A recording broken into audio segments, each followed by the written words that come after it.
शरद पवारांना एका व्यक्तीचं अजिबात पटत नाही. त्या व्यक्तीबाबत शरद पवारांना जेव्हा जेव्हा प्रश्न विचारले आहेत त्यावेळी पवारांनी अगदी शिलक्या शब्दात त्या व्यक्तीला बाजूला केला आहे. तो व्यक्ती म्हणजे पार्थ पवार. काल काँग्रेसवर आक्रमक टीका केल्यानंतर शरद पवारांचं विधान चर्चेत आलं. पवारांनी दुसऱ्यांदा पार्थ पवारांवर अपरिपक्वतेचा शिक्का मारला आहे. पार्थ पवार जेव्हा राजकारणात येऊ पाहत होते, मावळच्या निवडणुकीत उभा राहून त्यांचा पराभव झाला होता. त्यानंतरच्या काही वर्षातच पवारांनी पार्थ पवारांच्या मताला कवडीची किंमत नाही असं वक्तव्य केलं होतं. यानंतर पार्थ पवारांच्या नावामागे एक प्रकारे पप्पूचा टॅग बसला. हा पप्पूचा टॅग विरोधकांनी देण्यापेक्षा तो पवारांच्या वक्तव्यामुळेच बसला होता. आज तीच लाईन पवारांनी पुढे ओढली आणि पुन्हा एकदा पार्थ पवारांच्या अपरिपक्वतेबाबत वक्तव्य केलं. अर्थात 2 महिन्यांपूर्वी पार्थ पवार आणि शरद पवार यांचं जमू लागल्याचं चित्र उभं राहत असताना असं काय घडलं की पवारांनी पुन्हा पार्थ पवारांचा विरोध सुरू केला. शरद पवार पार्थ पवारांचं विधान दुर्लक्षित देखील करू शकले असते, पण त्यांच्या विधानाला प्रत्युत्तर देऊन पवार नेमकं काय करू पाहतायत? आतून पवार काँग्रेसच्या उमेदवारालाच बळ देऊ लागलेत का?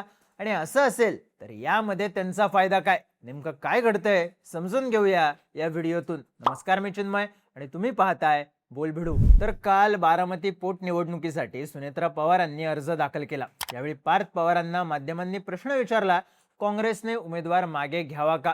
काँग्रेसने उमेदवारी दिली त्याबाबत पार्थ पवारांचं म्हणणं नेमकं काय आहे? याबाबत पार्थ पवारांना प्रश्न विचारण्यात आले होते. यावेळी बोलताना ते म्हणाले की माझं कुणाशी बोलणं झालं नाही. काँग्रेसला कळायला पाहिजे काय करायचं ते. काँग्रेसच्या राष्ट्रीय नेतृत्वाबाबत मला काही माहिती नाही. सगळे मोठे लोक आहेत, सर्वांना माहिती आहे काय चाललंय. त्यांनी विचार केला असेल तर करू द्या, पण काँग्रेसला नंतर महाराष्ट्रात काय त्रास होईल हे त्यांना दिसेल. लोक विसरत नाहीत जे दादांचं प्रेम आहे लोकांच्या मनात.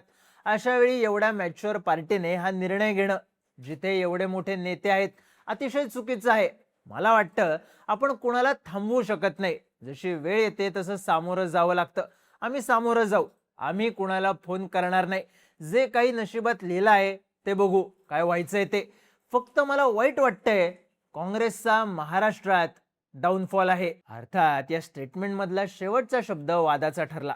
काँग्रेसचा हा निर्णय म्हणजे काँग्रेसचा महाराष्ट्रातला डाऊनफॉल आहे हे विधान चर्चेत आलं आणि त्यावरून काँग्रेसने पार्थ पवारांवर थेट टीका सुरू केली. महाराष्ट्र काँग्रेसच्या ट्विटरवरून पार्थ पवारांवर जहरी टीका झाली, ज्यामध्ये कुटुंबाच्या पूर्व पुण्याईवर आत्ताच खासदार झालेल्या मुलाने काँग्रेस पक्षाच्या डाऊनफॉल बाबत बोलणं जरा जास्तच झालं असं म्हणण्यात आलं. वडिलांच्या मृत्यूनंतर जमिनीच्या चौकशीतून बाहेर पडण्यासाठी पार्थ पवार महाशक्तीला सरेंडर झाले आहेत.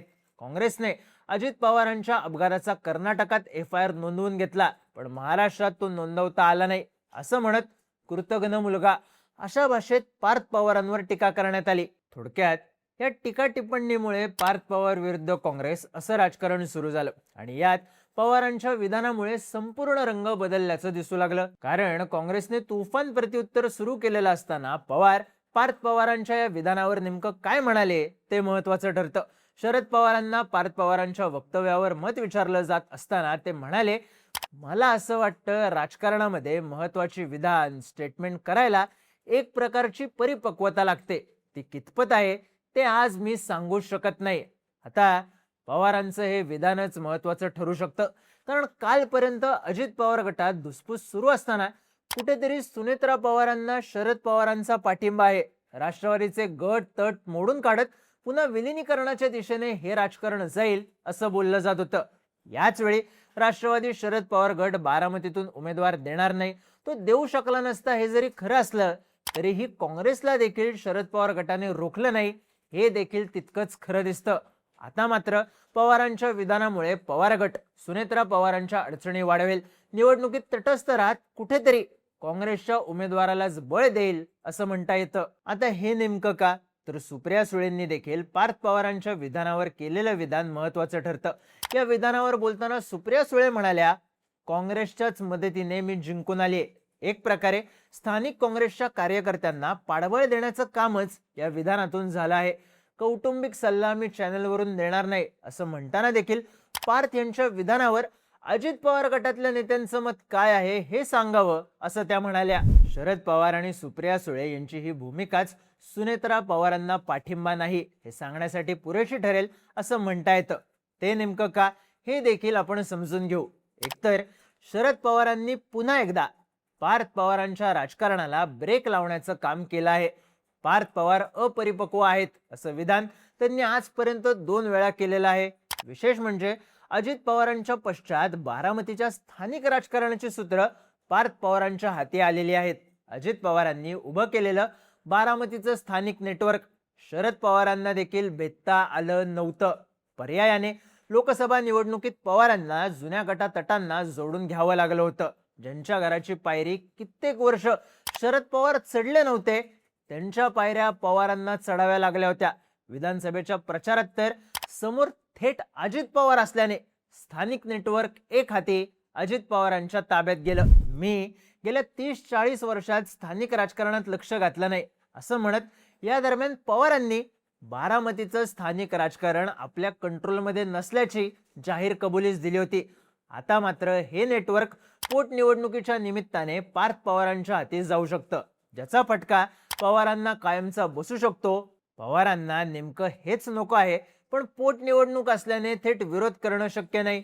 पर्यायाने पार्थ पवारांवर पुन्हा अपरिपक्वतेचा शिक्का मारून शरद पवार अजित पवारांच्या पश्चात पार्थ पवारांकडे जाणारं स्थानिक नेटवर्क तोडू पाहतात.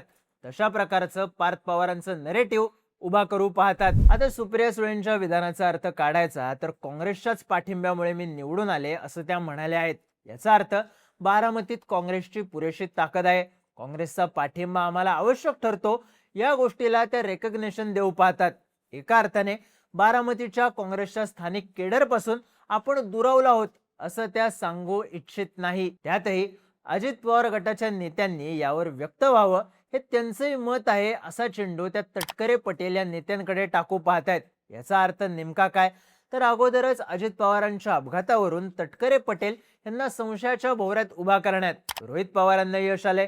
त्यातूनच पटेल तटकरे पार्थ पवारांच्या विधानावर पूरक पद्धतीने व्यक्त झाले तर पक्षाचं मत म्हणून ठामपणे शरद पवार गटाला विरोध करता येतो.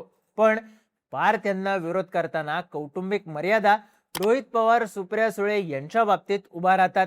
साहजिकच विरोध हा करायचा आहे, पण तो जाहीरपणे केल्यास अजित पवारांच्या कुटुंबाकडे सहानुभूतीचा फॅक्टर शिफ्ट होतो.